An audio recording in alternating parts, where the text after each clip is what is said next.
The Indian men's cricket team has had an inexplicable curse on it when it comes to the World Cups that it hosts.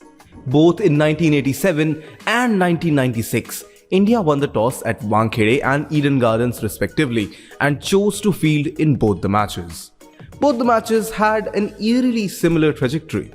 Both Team England and Sri Lanka created a difficult yet achievable and similar targets of 254 and 251 respectively. And both the matches looked good for India. A bit wobbly at the beginning, but by the time the middle order came, there was still a comfortable number of overs left to achieve a not so difficult target. But things changed drastically immediately afterwards. In the match against England, Azharuddin carried the score close to 200 with his 64-run innings, but by the time he and Kapil Dev got caught out, the entire tail end collapsed like a house of cards. With Kiran More, Manoj Prabhakar, Chetan Sharma and Maninder Singh not being able to make more than 4 runs collectively. Similarly, Sachin and Manjrekar carried the score to 90 in the match against Sri Lanka. And the match looked quite winnable, with India needing just 154 runs from 166 balls when all of a sudden, the entire middle order along with the tail end collapsed for a meager 22 runs. But this match was actually far worse than the previous one.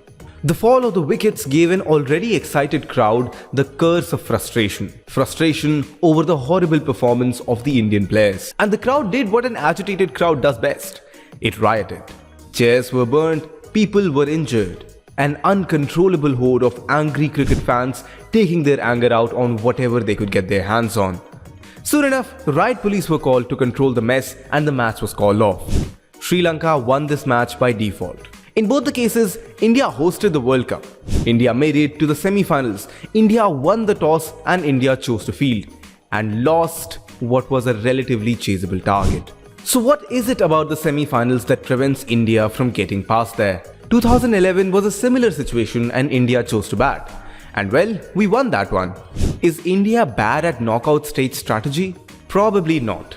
Both these matches bear similarity, yes, but not because of some black magic, but rather because they're both cricket matches.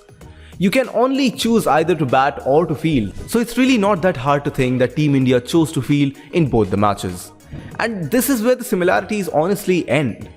These were two very different teams with very different captains and very different strategies. And there is most probably no connection between the two matches. But it's fun to speculate nonetheless and makes for an interesting story.